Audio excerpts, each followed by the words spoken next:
Job లేక ఇబ్బంది పడుతున్నారా? అయితే మెడికల్ కోడింగ్ మీకు మంచి ఆప్షన్. వెంటనే కాల్ చేసి కోర్సులో జాయిన్ అవ్వండి. Welcome to Suman TV. నేను మీ సుమన్ టీవీ. నాకు వక్ఫ్ బిల్ దీనికి సంబంధించినటువంటి వాటిలో కనుక మనం చూస్తే గత కొద్ది రోజులుగా రకరకాల కథనాలు భిన్నాభిప్రాయాలు వ్యక్తపరుస్తూ ఉన్నారు. అయితే ప్రస్తుతం దీనికి సంబంధించి కొన్ని కీలక నిర్ణయాలు కూడా తీసుకోవడం జరుగుతుంది. ఈ బిల్లు వల్ల ముస్లిం సోదరులకి ఎలాంటి ప్రయోజనం కలిగే అవకాశం ఉంటుంది, వక్ఫ్ బిల్ అంటే ఏంటి, వీటికి సంబంధించినటువంటి ప్రాసెస్ ఏ విధంగా ఉండే అవకాశం ఉంటుంది అన్నది ఈరోజు మనతో పాటు హైకోర్టు అడ్వకేట్ అలగరి రవీంద్రనాథ్ గారు ఉన్నారు. అది వారి మాటలోనే తెలుసుకుందాం. Hello sir. హాయ్ అండి నాగరాజ్ గారు. వక్ఫ్ బిల్ ఇప్పుడు దీని గురించి అందరూ మాట్లాడుకుంటూ ఉన్నారండి. ఓవరాల్గా ఇది ఎలాంటి బెనిఫిట్ ఇచ్చే అవకాశం ఉంటుందంటారు అసలు ముస్లిం సోదరులకి? వక్ఫ్ బిల్ అన్నది ఇప్పటివరకు ఉన్న భారతదేశంలో 1947లో భారతదేశానికి స్వాతంత్రం వచ్చిన తర్వాత ముస్లింలకి ఉద్దేశించినటువంటి స్థిర చరాస్తులు, ల్యాండ్ కావచ్చు, చరాస్తులు కావచ్చు, వీటికి సంబంధించినటువంటి ఒక ప్రొటెక్షన్ కమిటీని వక్ఫ్ బోర్డ్ అని ఒక బోర్డు ఉంది సార్. అంటే నేను బేసిక్లీ అర్థమయ్యే భాషలు చెప్తాను. 1913లో కొంతమంది ముస్లిం పెద్దలందరూ కలిసి దీన్ని ఏర్పాటు చేసుకోవడం జరిగింది, ఈ వక్ఫ్ బోర్డు. ఏమిటి వక్ఫ్ బోర్డు అంటే?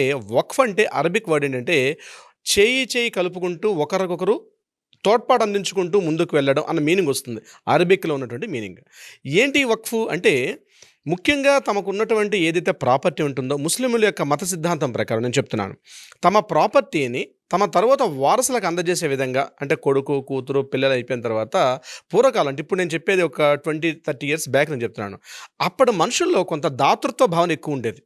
అంటే మేము ఈ క్షణం భూమి మీద ఉండకపోయినా మా తర్వాత మేము చేసినటువంటి దాన ధర్మాలన్నీ కూడా భూమి మీద ఎల్లకాలం ఉండాలి అని ఏం చేసేవారంటే, తమకున్నటువంటి ప్రాపర్టీని అల్లా పేరు మీదుగా కొంత ప్రాపర్టీని రాసేవారు దాన ధర్మాల రూపంలో. అది హిందూ సమాజంలో కూడా ఉంటుంది, ముస్లిం సమాజంలో కూడా ఉంటుంది. నేను ఇప్పుడు చెప్పబోయేంత కూడా ముస్లిం యొక్క సమాజం కూడా చెప్తున్నాను. వాళ్ళు ఏం చేసేవారంటే ప్రాపర్టీని అల్లా పేరు మీద రాసేవారు. అల్లా పేరు మీద రాసేవాడు అంటే ఏంటి అంటే, ముస్లింలో ఉన్నటువంటి పిల్లలకి, ముస్లింలో ఉన్నటువంటి అనాథలకి, ముస్లింలో ఉండే వితంతువులకి, ముస్లింలో ఉండే ఎడ్యుకేషన్ పర్పస్, ఈ దాన ధర్మాల రీత్యా దీనికి వాడడం కోసం అని చెప్పి ఒక ప్రాపర్టీ. బట్ ఏంటంటే చాలామంది అప్పుడు నిజాం తర్వాత నాట్ ఓన్లీ హైదరాబాద్ నిజాం కాకుండా దేశవ్యాప్తంగా ఉన్నటువంటి వీళ్ళందరూ కూడా చేశారు. అయితే ఇది 1913లో ఈ యొక్క బోర్డు ఏర్పాటైంది, వక్ఫ్ బోర్డు అంటే. బోర్డు అంటే బ్రిటిషర్స్ కాలంలో దీన్ని ఏర్పాటు చేశారు. 40 ఏళ్ళలో స్వాతంత్రం వచ్చిన తర్వాత భారతదేశం 2 పార్ట్లుగా విభజించబడింది. ఒకటి పాకిస్తాన్గా, మరొకటి భారతదేశంలో. ఆ విభజించిన కార్యక్రమంలో ఏం చేశారంటే, ఎవరు ఏ ప్రాంతంలో ఉండొచ్చు అంటే, పాకిస్తాన్కి వెళ్ళాల్సిన వాళ్ళు పాకిస్తాన్కి వెళ్ళొచ్చు, ఇండియాలో ఉండాల్సిన వాళ్ళు ఇండియాలో ఉండిపోవచ్చు అన్నటువంటి ఒక నియమం అయితే అప్పుడు ఆ నెహ్రూ గారి గవర్నమెంట్లో జరిగింది, అందరికీ తెలిసిన విషయమే. అయితే భారతదేశంలో ఉన్నటువంటి ముస్లిమ్స్ అందరూ కూడా కొంతమంది పాకిస్తాన్కి వెళ్ళిపోయారు. ఆ వెళ్ళిపోయిన సందర్భాలు వాళ్ళు కుటుంబ సమేతంగా వెళ్ళిపోయినప్పుడు అక్కడక్కడ కొంత ల్యాండ్స్ ఉండిపోయి, ఈ ల్యాండ్స్ అన్నింటినీ కూడా ప్రొటెక్ట్ చేసుకునే ఉద్దేశంతో భారతదేశ ప్రభుత్వం యొక్క ఆధీనంలో వెళ్లకుండా ముస్లింల యొక్క పెద్దల యొక్క ఆధీనంలో ఆయా ప్రాంతంలో ఉన్నటువంటి కమిటీలు, అంటే ఏ ప్రాంతంలో ఉంటే ఆ ప్రాంతాలు, దేశవ్యాప్తంగా ఏ రాష్ట్రాల్లో ఉంటే ఆయా రాష్ట్ర ముస్లిం మత పెద్దలందరూ కలిసి ఒక కమిటీ బోర్డుని ఏర్పాటు చేసుకొని వాళ్ళు దానికి సంరక్షకులుగా, అంటే పూర్తిగా దానికి సంబంధించిన ల్యాండ్స్ అన్ని కూడా వాళ్ళకి ఇచ్చేసి వెళ్ళిపోయారు, ఈ యొక్క ల్యాండ్ సంబంధించి.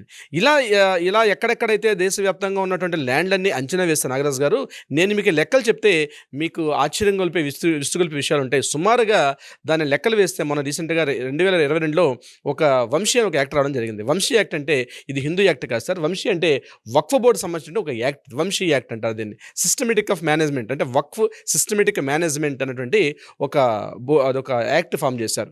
ఆ బోర్డు ప్రకారం భారతదేశంలో ఈ యొక్క వక్ఫ్ ఆస్తులు ఎంత ఉన్నాయంటే సుమారుగా 9,70,000 ఎకరాలు ఉన్నట్టుగా అంచనా వేశారు. 9,70,000 ఎకరాలు ఈ వక్ఫ్ బోర్డు అనేటువంటి ఈ యొక్క సంస్థ ఆధ్వర్యంలో ఉంది. మీరు ఇంకా ఆశ్చర్యం ఏంటంటే, భారతదేశంలో ఎక్కువగా ఉన్నటువంటి స్థలాలు ఎవరికి ఉన్నాయంటే రక్షణ శాఖ ఉంటుందండి, అంటే డిఫెన్స్ డిపార్ట్మెంట్ ఉంటుంది, నేవీ కావచ్చు, ఎయిర్ ఫోర్స్ వాళ్ళకు ఉంటుంది. అది సుమారుగా 16 లక్షల ఎకరాల పాటు ఒక రక్షణ శాఖ భారతదేశంలో ఎక్కువ ల్యాండ్ ఉంటే, సెకండ్ పొజిషన్లో ఉన్నది రైల్వే శాఖ. రైల్వే శాఖ సుమారుగా 12 లక్షల పైబడి ఎకరాల ల్యాండ్ అయితే ఉంది. ఇక మూడో స్థాయి ఎవరిదే అంటే ఈ వక్ఫ్ బోర్డుకు ఉన్నటువంటి ఈ 9,70,000 ఎకరాలు వక్ఫ్ బోర్డు యొక్క ఆధీనంలో ఉంది. దీనికి సంబంధించినటువంటి వివరాలు ఇవి. అంటే సుమారుగా గోవా స్టేట్కి మించి ఉన్నటువంటి ల్యాండ్స్ భారతదేశ వ్యాప్తంగా ఈ వక్ఫ్ బోర్డు యొక్క ఆధీనంలో ఉంటుంది. ఇది గుర్తుపెట్టుకోవాలి. అయితే మరి ప్రభుత్వానికి వక్ఫ్ బోర్డుకి తేడా ఏంటంటే, వక్ఫ్ బోర్డుని ఏం చేశారంటే 1947 స్వాతంత్రం వచ్చిన తర్వాత 1995లో దీనికి ఒక చట్టం చేశారు. అప్పుడు ఉన్నటువంటి ఆ ప్రభుత్వం వాళ్ళు ఏం చేశారంటే ఒక విశేషమైన అధికారులు ఇవ్వడం జరిగింది ఈ వక్ఫ్ బోర్డుకి. అంటే మీకు ఎగ్జామ్ చెప్తే మీకు ఆశ్చర్యపోతారు నాగరాజ్ గారు. ఇప్పుడు ఫర్ ఎగ్జాంపుల్ ఏదైనా ఒక స్థలం కనిపించింది అనుకోండి, ఏదైనా ఒక స్థలం, ఈ స్థలం నాదే అని అన్నారు అనుకోండి, వక్ఫ్ బోర్డు ఖచ్చితంగా ఆ ల్యాండ్ వక్ఫ్ బోర్డుకి హ్యాండ్ ఓవర్ చేసేయాల్సిందే. ఈ యొక్క సూత్రాన్ని బాగా వినండి. ఏదైనా ఒక ల్యాండ్ చూపించి ఈ ల్యాండ్ నాది అని వక్ఫ్ బోర్డుగా అని చెప్పగలిగితే ఆ ఎంటైర్ ల్యాండ్ మొత్తం కూడా వక్ఫ్ బోర్డుకి ఇచ్చేయాలి. ఎవరైతే ఆ ల్యాండ్లో స్వాధీనం ఉన్నారో వాళ్ళు నిరూపించుకోవాల్సిన అవసరం ఉంటుంది. ఈ ల్యాండ్ వక్ఫ్ది కాదు మాది అని నిరూపించుకోవాల్సిన అవసరం ఆ వ్యక్తిది. అంటే నేను ఒక అభియోగం వేస్తాను, ఆ అభియోగాన్ని కాదు అని చెప్పి నిరూపించుకోవాల్సినటువంటి ఆ పరిస్థితి ఆ వ్యక్తికి ఉంటుంది. ఆ వ్యక్తి కూడా ఎవరి దగ్గరికి వెళ్ళాలి? ప్రభుత్వం దగ్గరికి వెళ్ళడు, వక్ఫ్ బోర్డులో ఉన్నటువంటి కమిటీ పెద్దల దగ్గరికి వెళ్ళి నిరూపించుకోవాల్సిన అవసరం ఉంటుంది. అంటే భారతదేశ రాజ్యాంగానికి పేర్లగా ఒక చట్టం ఈ వక్ఫ్ బోర్డు యొక్క ఆధీనంలో నడుస్తూ ఉంటుంది. అంటే ఈవెన్ దో మీకు చేతి ఆశ్చర్యపోతారు, పార్లమెంట్ ఇది నాది అని వక్ఫ్ బోర్డు అని అనుకోండి ఇచ్చేయాలి, అసెంబ్లీలు ఇది నాది అనుకోండి ఇచ్చేయాల్సిన అవసరం వస్తుంది. అంటే ఈ విషయం నేను చెప్పలేదండి నాగరాజు గారు, కిరణ్ రిజిజు అని చెప్పి పార్లమెంట్లో ఈ వ్యాఖ్యానం చేయడం జరిగింది. ఈ వక్ఫ్ బిల్లు ఎందుకు తీసుకొస్తున్నామంటే ఈ వక్ఫ్ బిల్లులో ఉన్నటువంటి చట్టంలో ఉన్నటువంటి ఈ లొసుగులు ఏ స్థాయిలో ఉన్నాయని ఆయన పార్లమెంట్లో మాట్లాడిన మాట నేను చెప్తున్నాను. పార్లమెంటు భవనం మాదని చెప్పిన వక్ఫ్ బోర్డు చెప్పినప్పుడు కూడా ఆ పార్టీ యాస్టీస్గా వక్ఫ్ బోర్డుకి ఇవ్వాల్సిన అవసరం ఉంటుంది.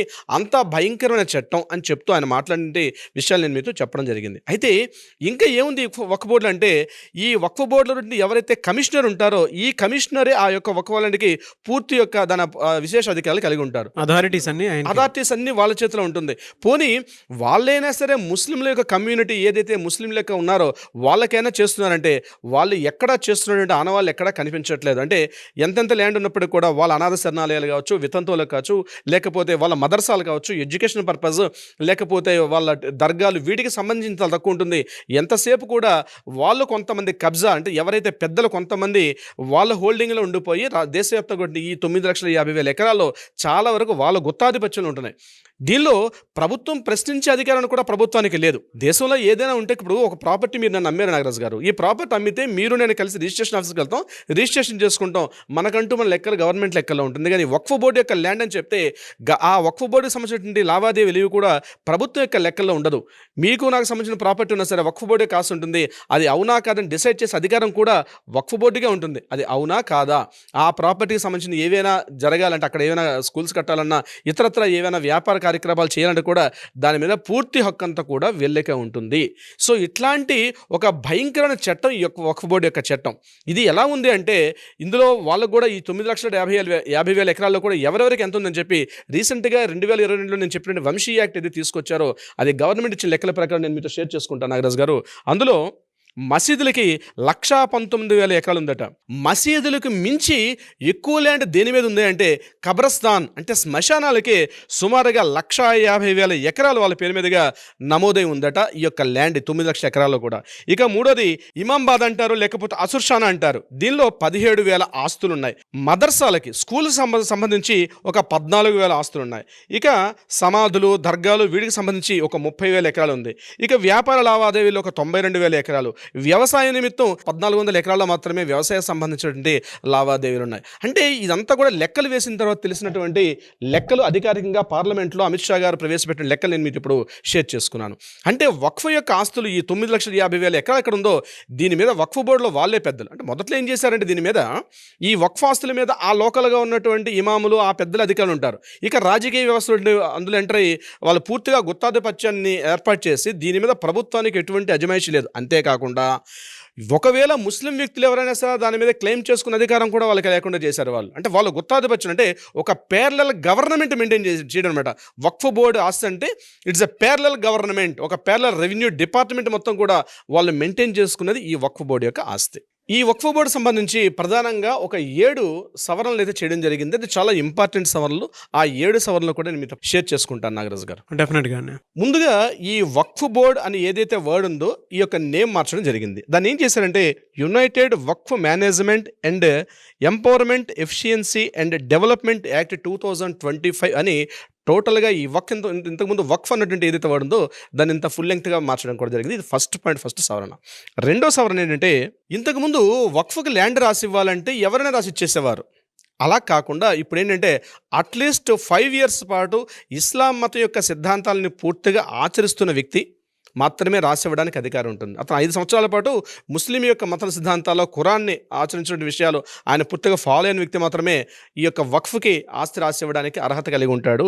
ఇది చాలా ఇంపార్టెంట్. అది కూడా అతని యొక్క సెల్ఫ్ ల్యాండ్ అయి ఉండాలి. అంటే అతను సెల్ఫ్ ఎక్వైర్ చేసిన ప్రాపర్టీ అయి ఉండండి. అది వారసత్వంగా సంక్రమిస్తున్న ప్రాపర్టీ కాకుండా అతను సెల్ఫ్ ఎక్వైర్డ్ ప్రాపర్టీ మాత్రమే ఇచ్చే అవకాశం ఉంటుంది. ఇంతకుముందు ఏం జరిగేదంటే ఒక వ్యక్తి ఫ్యామిలీ వాళ్ళ కొడుకులకి ప్రాపర్టీ ఇచ్చిన తర్వాత అమ్మాయిలకి పెళ్లి చేసి పంపించిన తర్వాత ఆ ప్రాపర్టీ అమ్మాయిలకు ఉండేది కాదు. కానీ ఏదైతే రీసెంట్గా మనకు వచ్చే హిందూ సెక్షన్ యాక్ట్ వారసత్వ హక్కు చట్టాలు ఉన్నాయో అదే మాదిరిగా ఆడపిల్లలకు కూడా అందులో ఆస్తి హక్కు ఎలా అయితే ఉందో ఆడపిల్లలకు కూడా ఆస్తి హక్కు ఇచ్చిన తర్వాత మిగిలిన ల్యాండ్ మాత్రమే వక్ఫ్కి చెందేటట్టుగా ఈ యొక్క సవరణ అయితే చేయడం జరిగింది. ఇది రెండో ప్రధానమైనది.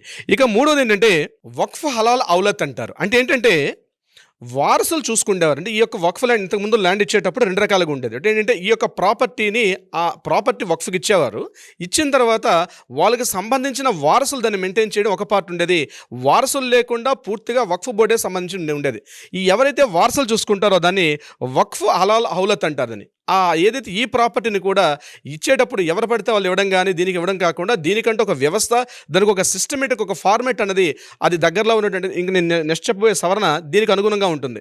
సో ఇచ్చేటప్పుడు ఒక విశేష అధికారులు ఇచ్చేటప్పుడు వక్ఫ్ ఇచ్చేటప్పుడు కూడా డైరెక్ట్గా ఇచ్చేయడం లేకపోతే వారసుల్ని దానికి ఒక నామినీగా పెట్టడం కాకుండా అక్కడ కలెక్టర్ని ఇన్వాల్వ్ చేయడం జరిగింది. అంటే కలెక్టర్ దృష్టిలో తీసుకెళ్ళి కలెక్టర్కి పూర్తిగా విశేష అధికారులు వచ్చి కలెక్టర్ యాక్సెప్టెన్స్ ఇస్తే అప్పుడు మాత్రమే ఈ వక్ఫ్ ల్యాండ్కి ఇవ్వడం జరిగింది. ఇంతకుముందు కలెక్టర్కి ఎటువంటి అధికారాలు కూడా ఉండేది కాదు నాగరాజు గారు. ఇక 4th పాయింట్ ఏంటంటే ప్రాపర్టీస్ ఉన్నాయి, ఏ ఇతరతర కారణాల వల్ల వాళ్ళ వారసులు లేరు, ఎవరు సంబంధించిన ఏ స్టేజ్ లేకపోతే మిగిలిన ఆస్తులు ఎలా అయితే ప్రభుత్వ ఆధీనంలోకి వెళ్తాయో, అంటే ఇప్పుడు ఒక ప్రాపర్టీ ఉంటుంది, ఒక ప్రాపర్టీకి క్లాస్ 1 లీగల్ హెయిర్స్ అంటారు, క్లాస్ 1 లీగల్ హెయిర్స్ లేరండి, క్లాస్ 2 లీగల్ హెయిర్స్కి వెళ్తారు, క్లాస్ 2 లీగల్ ఆగ్నెంట్ అంటారు, కాగ్నెంట్స్ అంటారు. ఇవి ఎవ్వరూ లేరనుకోండి సిస్టమేటిక్గా చివరిగా ఆ ప్రాపర్టీ ఎవరికి చెందుతుంది అంటే ఆ ప్రాపర్టీ కంప్లీట్గా ప్రభుత్వం స్వాధీనం చేసుకునే హక్కును కూడా ఈ యొక్క చట్టం ద్వారా దీన్ని రూపకల్పన చేశారు. ఇది ఇక్కడ ప్రధానంగా ముస్లిం సోదరులకి నచ్చడం లేదు. అంటే ప్రభుత్వం అజమాయిషీ ఎందుకు, ప్రభుత్వం ఇట్లా స్వాధీనం చేసుకుంటుంది, మా ముస్లిం మత పద్ధతులు ఇవాళ తప్పించి ప్రభుత్వానికి దీని మీద అజమాయిషీ అవసరం లేదు కదని చెప్పి ఈ 4వ సవరణకి ఎక్కువగా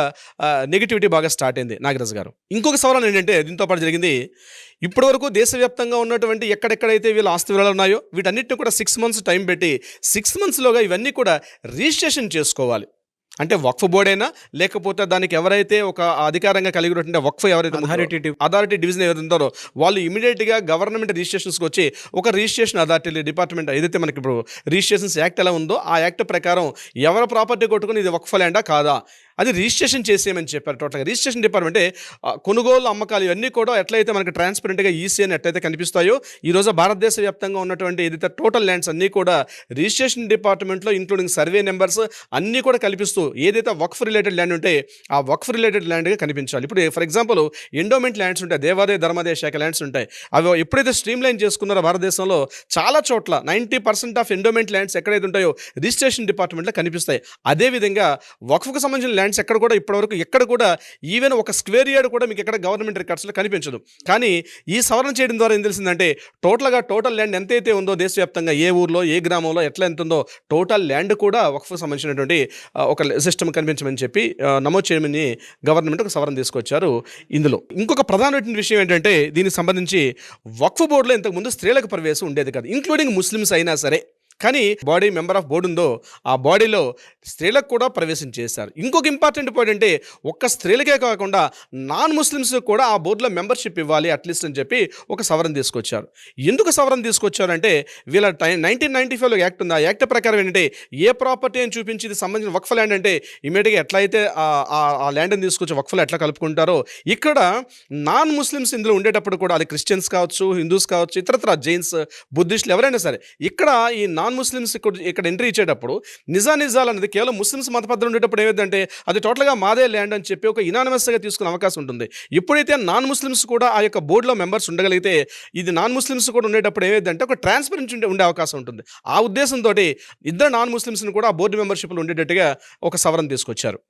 మరొక ఇంపార్టెంట్ పాయింట్ ఏంటంటే అత్యంత ప్రధానమైనది కీలకమైనటువంటి సవరణ దీని మీద దేశవ్యాప్తంగా ఏదైతే మన ముస్లిం సోదరులు 2 పాయింట్స్ మీద నేను చెప్పాను, ఇందాక ఒక పాయింట్ చెప్పాను, ఇప్పుడు సెకండ్ పాయింట్ ఏంటంటే ఈ వక్ఫ్ బోర్డు మొత్తానికి కూడా కమిషనర్ ఒక్కడికే పూర్తి అధికారాలు కాకుండా డిస్ట్రిక్ట్ కలెక్టర్ గారికి కూడా అధికారులు ఇవ్వడం జరిగింది. అంటే commissioner is not only total final authority కాదు, కలెక్టర్కి కూడా విశేష అధికారులు ఇవ్వడం జరిగింది. అంటే అది దాని గురించి ఆ యొక్క ప్రాపర్టీ దీనికి సంబంధించిందా కాదా ఈ వివరాలన్నీ తెలియాలంటే కలెక్టర్ గారికి దీన్ని పూర్తిగా అంటే ఎవరైనా ఒక పలానా ప్రాపర్టీ ఇది వక్ఫ్ ల్యాండ్ అనుకునేటప్పుడు మన కలెక్టర్ గారికి కూడా ఒక ఇంటిమేట్ చేసి దీని మీద నిజ విచారణ కమిటీ కానీ లేకపోతే నిజానిజాలు తెలుసుకోవడం కోసం చెప్పి కలెక్టర్ గారిని కూడా అప్రోచ్ అవకాశం అనేది ఈ యొక్క సవరణ బిల్ ద్వారా ఏర్పడింది. ఇంతకుముందు కలెక్టర్కి అసలు రైట్స్ కూడా లేవు. రెవెన్యూ డిపార్ట్మెంట్కి డిస్ట్రిక్ట్ ఫస్ట్ క్లాస్ మ్యాజిస్ట్రేట్ అయినప్పటికీ కూడా దాని మీద పూర్తి అధికారాలు ఏవి కూడా కలెక్టర్ గారికి ఒక 1 పాయింట్ కూడా ఇక్కడ లేదు వక్ఫ్ బోర్డు మీద. కానీ ఈ సవరణలో ఏం జరిగిందంటే కలెక్టర్ గారికి విశేషణ అధికారాలు కూడా ఇవ్వడం జరిగింది దీనికి సంబంధించి. ఇది కాకుండా ప్రధానంగా ఇదంటే ఎందుకు ఈ యొక్క ఇనిషియేటివ్గా తీసుకున్నారంటే ఒక కారణం ఏంటంటే ఇన్ని సవరణలు ఇప్పుడు నేను చెప్పినటువంటి ఈ 7 సవరణలు ఎందుకు తీసుకొచ్చారంటే తమిళనాడులో ఒక గ్రామంలో సుమారుగా 30,000 ఎకరాలు ఉంటే వక్ఫ్ బోర్డు సంస్థ ఏం చేసిందంటే ఈ ప్రాపర్టీ మొత్తం మాదే అని చెప్పి ఎంటైర్ ఆ గ్రామానికి సంబంధించిన గ్రామాన్ని మొత్తం కూడా వక్ఫ్ బోర్డులో కలిపేసుకున్నారు. ఇది ఒక 4 years బ్యాక్ జరిగిన సంఘటన ఇది.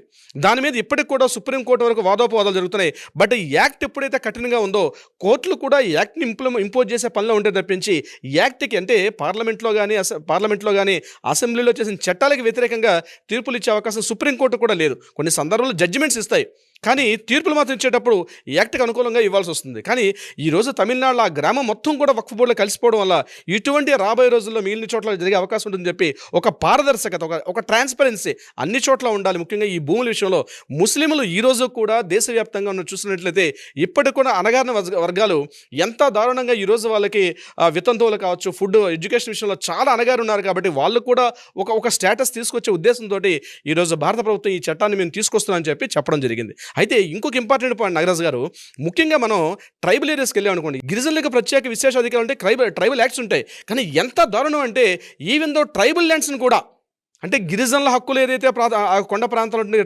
ట్రైబల్స్కి ఉన్న హక్కులు కూడా ఈవెన్ ట్రైబల్ యాక్ట్కి వ్యతిరేకంగా కూడా ఈవెన్ వక్ఫ్ బోర్డు పొరపాటున ఆ ట్రైబల్ ల్యాండ్ మాదంటే కూడా గిరిజనులకు ఉన్నటువంటి ఆ హక్కులు కూడా కాలరాసినటువంటి చట్టం ఈ వక్ఫ్ బోర్డు యొక్క చట్టం ఇది. అంటే ఇప్పటివరకు గిరిజనులు అంటే ఆ గిరిపుత్రులు కాబట్టి వాళ్ళకు ఒక హక్కులు ఉంటాయి ప్రత్యేకంగా. ఎందుకంటే అక్కడ వేరే వాళ్ళ పర్చేజింగ్ కానీ కొండ అమ్మడం కుదరదు, దానికి సంబంధించి ఒక రక్షణ చట్టం ఉంది.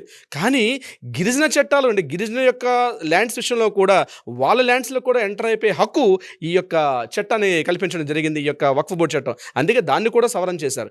ఇకపోతే షియా ముస్లిమ్స్ అని సున్నీ ముస్లిమ్స్ అని ఈ తెగలు ఏవైతే ఉన్నాయో వీటికి సంబంధించి కూడా చాలా వివరాలు ఉంటాయి. వాటిని మరొక వీడియోలో మనం డీటెయిల్గా తెలుసుకుందాం. నాగరాజ్ గారు, ఈ యాక్ట్ మొత్తం మీరు వినుంటారు కదా, మీ ఒపీనియన్ షేర్ చేయండి. ఎందుకంటే భారతదేశం అంటే వసుదైన కుటుంబం అని చెప్పేసి మాట్లాడుకుంటూ ఉంటాము. అలాంటి దేశం మంది కొంతమందికి వన్ సైడ్గా కూడా కనిపించేటువంటి అవకాశాలు ఉంటాయి. కాబట్టి మీ అభిప్రాయం ఏదున్నా సరే కింద కామెంట్ బాక్స్లో పోస్ట్ చేయండి. ఫర్దర్గా వీటికి సంబంధించినటువంటి వాటిల్లో కొన్ని వీడియోస్ క్లారిటీగా మాట్లాడుకుంటూ కూడా చేసుకోవడానికి అవకాశం ఉంటుంది. ఎనీవేస్ థ్యాంక్ యూ అండి. Thank you so much Ravindranath గారు. Thank you so much Nagaraj గారు. సుమన్ టీవీలో మీ పర్సనల్ అండ్ బిజినెస్ ప్రమోషన్స్ కోసం కింది నెంబర్కి కాంటాక్ట్ చేయండి.